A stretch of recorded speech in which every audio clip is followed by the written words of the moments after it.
This is the Orlando Sentinel Editorial Board interview with the incumbent in Seminole County Commission District 2, Jay Zembower. Brittany Walker, his challenger, did not respond to the Sentinel's invitation to join us, so we're going to proceed with the commissioner.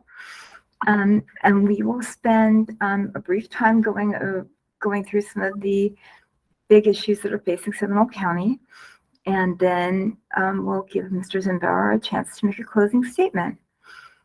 And I thought I'd go ahead and dive in the deep end.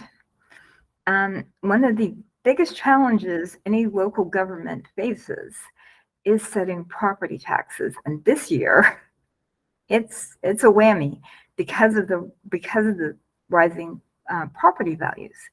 Where do you think the county commission should be headed as they head into budget season with the property tax rate? Sure. Good question, Chris. So we're in the process of reviewing our budget for the upcoming fiscal year, and we're looking at all aspects of that. And one thing that people have to remember is Seminole County has maintained one of the lowest tax rates in the Central Florida region for decades. Now, with the rising house values upwards of about 12%, what we have to also remember is our Save Our Homes caps that at a 3% increase for those that have their homes homesteaded.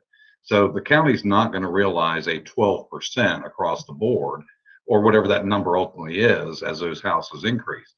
But the sidebar in reality is the county, we're looking at things such as our fleet, vehicles for maintaining roads, our sheriff's vehicles, all the vehicles that are used to provide services to the community are rising anywhere from 25 to 35%. Our fuel costs also, like everyone else in the private sector, our fuel prices are rising. So government's costs also are impacted by inflation as those property taxes go up. So as we work our way through the budget season, I suspect myself and my fellow commissioners will be dissecting that multiple ways to make sure that we're able to provide the services that our community needs and deserves, as well as keeping taxes as low as possible. So I can't answer ultimately where we'll be, but we should be able to answer that next month when we get to the first budget hearing in the public hearing sector. Thank you. And actually, I wanted to take a quick minute. I had introduced Jay Reddick, who is our Insight editor, and we also have Scott Maxwell with us today. So I'll see if one of you gentlemen has a question. Sure, I can pipe up with one. Mr. Zembower, one of the issues that I had seen has come up in your race and really has just dominated Seminole County for the better part of, I don't know, a decade, and really decades before that, is residential development. Sure. And we could talk about the rural boundary, but I think we're kind of all on the same page, as really are most of the residents of Seminole County. It's just some developers that aren't on the same page there. Right. Specifically as it relates to apartments, it seems like that's an issue. We've written a lot about the challenge of lower wage folks having places to live. I think your opponent has said something to the effect that she's not a big fan of apartments, at least in large or certain parts of the county. Can you give us some thoughts, your sort of guidelines on residential development and how it should develop? Sure, absolutely, Scott. So the reality is Seminole County, Central Florida, and Florida as a state is a magnet state. A lot of people are desiring to move here. We've undertaken what's called Envision 2045, which is the commission has told our staff, go out, figure out where we're going to be by 2045. How many residents do we expect to be here? How many housing units are we going to need to house those folks? So the numbers came in at approximately 90,000 people are expected to move to Seminole County by 2045. Approximately 40,000 of those will be in the unincorporated area where we have control and land use say so as compared to the 7 cities. What we've looked at is we have more than enough and ample space in the core area of our county, which would be between I-4 and 1792, what I always refer to as the spine of the county. There is transportation services such as Sunrail, links, and infrastructure already exists in the way of roadways, water, sewer, and those types of things. we all are concerned about urban sprawl as we grow and take up more land moving out towards not only the Wekiva protection area, but also the rural area. The key is you've got to go up. You have to go up and make arrangements, or you will have urban sprawl. If you continue to build what's believed to be about 16,000 housing units by 2045, you would have to go out and have more urban sprawl. The reality is, in that spine area, there are many properties that maybe have entitlements for 3-story type buildings, but they're only 1 story. So what happens is those are prime redevelopment locations, and we have to make space for our firefighters, our nurses, our law enforcement, first responders, and those new families. And that rightfully so is going to happen in apartment type settings. Okay, thank you very much. Bet. I wanted to follow up on that. There was a very intriguing proposal floated a couple weeks ago to look at the Seminole Town Center. What other areas do you think might be ripe for repurposing, if not as housing, into other uses? Because obviously some uses are just not really there anymore. Sure, Chris, that's a good question. So the 1792 corridor, I would say, is really the prime area through the county that is prime for redevelopment. A lot of it is old development. We have a lot of strip centers. We have a lot of old commercial. We also have some degrading residential. That whole area with the new 1792 widening is going to be prime for redevelopment. We have the Reagan Center, which is the old Flea World property, which is in excess of 100 acres, which ideally is prime location for going up with building instead of going out. That has already been identified as a high density use, which is right there at Ronald Reagan Boulevard in 1792. So that whole corridor is prime for redevelopment along pretty much from Castleberry going north into Sanford. And of course, some of the cities overlap there, so they're going to have their own say-so in what happens.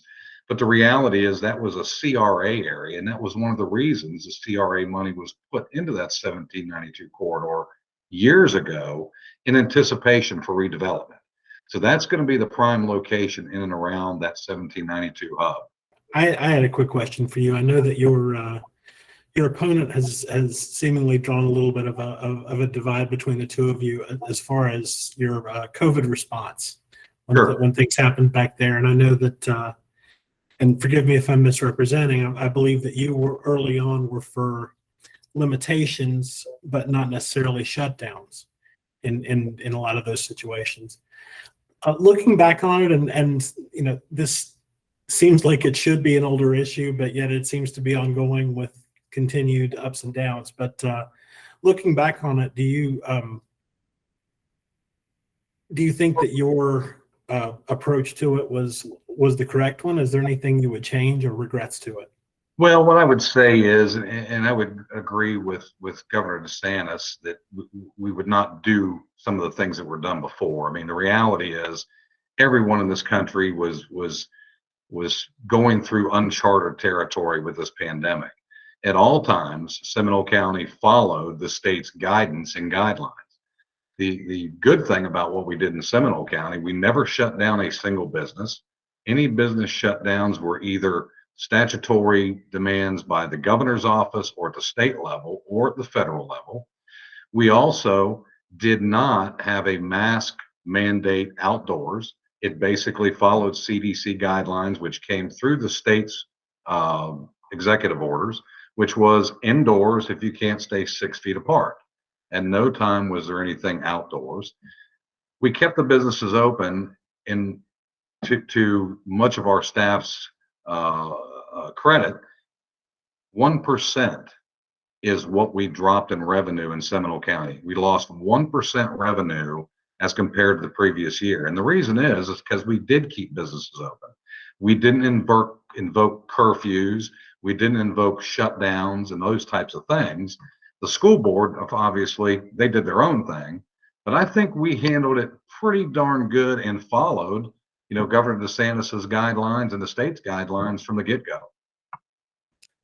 If I could do a quick follow-up, and Chris and Jay, I apologize because this is largely for my edification.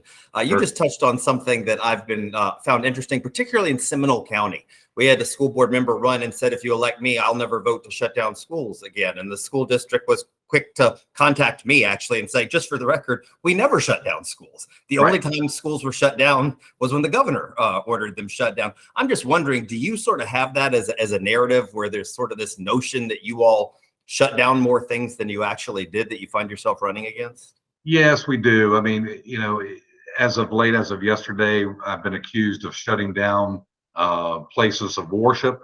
That never happened in this county. Been accused of shutting down businesses, never happened. Accused of shutting down schools, never happened.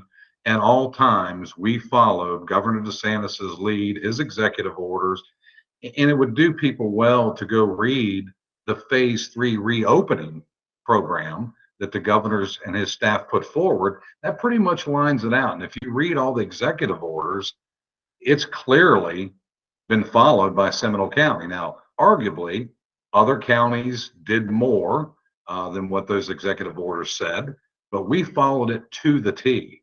So, you know, I think what I've told people, you know, the first pandemic in the history of Seminole County, and for that matter, many parts of the state, we looked for guidance from the state. We looked for guidance from the CDC, who are supposed to be those professionals and experts. We listened to those medical experts.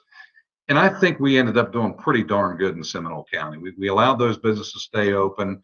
People had their freedom to get out of their house and go.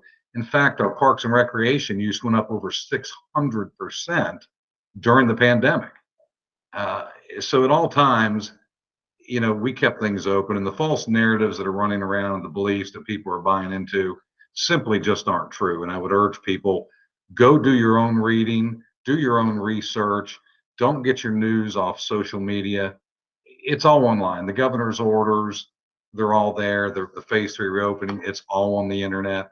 Review it. And I think we did a darn good job in comparison to other jurisdictions around the Central Florida area. Thank you very much. You bet. Yeah, thanks. I wanted to ask you about economic development. Seminole County drew a good bit of attention about 20 years back when they started developing Heathrow, or actually Heathrow started in the 80s, but Right. the development of Heathrow as a place for corporate headquarters and a place to attract businesses. What's the next step that you see in terms of better jobs for Seminole County residents? Sure. So, you know, the luxury we have here in Seminole County is we have two great universities right here in our community. University of Central Florida, which of course is on our doorstep in Orange County, but a great deal of our businesses rely on that, as well as we have the UCF Business Incubation outlet in Winter Springs, right on 434. So we use that to help people develop their small businesses and move forward. But we also look for economic development in bringing high-paying jobs to Seminole County. Now, one of the ways we do that is through grant monies or tax credits to those companies. But what we do in Seminole County is you don't get those monies until you produce those jobs. And the reality is, with Seminole State on the other side of the county, that's actually doing a lot of things with trades, which we're very proud of, because everybody needs plumbers, air conditioner, those journeymen, electricians, who are the backbone of the small business community. As we continue to build that, I think we're in a great position with our great schools, our great parks and recreation, and what employers want. They want happy employees. So if we can provide them with top grade schools, recreation availability, and the ability to get out and see some of the rural areas within a 15-minute ride, are all quality of life issues that employers are looking for. So between the college campuses that we have that we can draw that talent from, as well as those areas along the I-4 corridor and Central Florida Parkway, I think we're going to be in good shape for economic development. Thank you. Scott or Jay, did you have any more questions? I wanted to throw in one more. I was just a lot of times going through these interviews, we talk about growth and development and the tax base, and these things are vitally important across the region. I wondered if there was one issue or one sort of maybe warning sign or anything that you see coming up the line for the county that you feel is going to need addressing next in the future. So that's a good question, Jay. And I think we've already undertaken that. The vision for what happens in this county, I think a lot of the public have made their voices heard. We need to maintain clean water resources. We need to maintain green spaces. And it's okay to say that we have the rural area on the eastern side and we have the Wekiva area on the western side of the county. But even in the core areas of the county, as we move forward, we know that our water resources are going to be cut by DEP, which is our consumptive use permit, the amount of water we're allowed to draw out of the ground. So it's going to be important that we maintain larger green areas. And that's why one of the reasons we purchased over 300 acres of golf courses between the Wekiva Golf Course and the Deer Run in two of the most densely populated areas of this county, which will now be green space, which we can get credit towards our clean water initiative and our conservation initiatives to allow us to get more CUP. We also are undertaking an update of our land development code, which is 20 years past due. It was surprising to a lot of people that we didn't even have any policies regarding solar panels in this county. So when we had the Chase Group come in on their commercial development that already existed and they wanted to build a big solar array, we really had no guidelines or policies to guide us decision makers. So we've tasked our staff to relook at the land development code and our policies and procedures to update them to the modern technology so we can accommodate for those. And that's going to include more green space, embracing future technology, and resiliency throughout this county moving forward. And I think that's one of the assets that will continue to allow the high quality of life here in Seminole County. Thank you. Thank you. Well, we have come to the end of our time, but it's been so enjoyable talking to you. And just to remind voters, this race will be on the August 23rd ballot. It is a district race, but everybody in the county gets to vote. And I would like to invite Mr. Commissioner Zembower to make a closing statement. Well, first, I'd like to thank the Sentinel and your staff for allowing us to have this forum and ask those very pointed questions. I think it's important to voters to understand those candidates and who they may or may not decide to vote for. I hope I've earned the ability to be reelected for another 4 years. There's some things that I'd like to see completed. This past year, I championed getting the 417 extension from the Central Florida Expressway Authority commissioned to study going to the Sanford Orlando International Airport, which will be a great economic development boom. I've also embraced the Seminole Forever initiative by Commissioner Constantine that brought that forward. That's going to allow us to fund and have additional open space for future generations to enjoy in this county. And that's what it's really about, doing things today for the future generations and having that foresight of making tough decisions today, both financially and otherwise, so that my grandchildren, your grandchildren, and our residents can enjoy that at a later date. I would say also, I would urge you to get out and vote regardless of who you're going to vote for.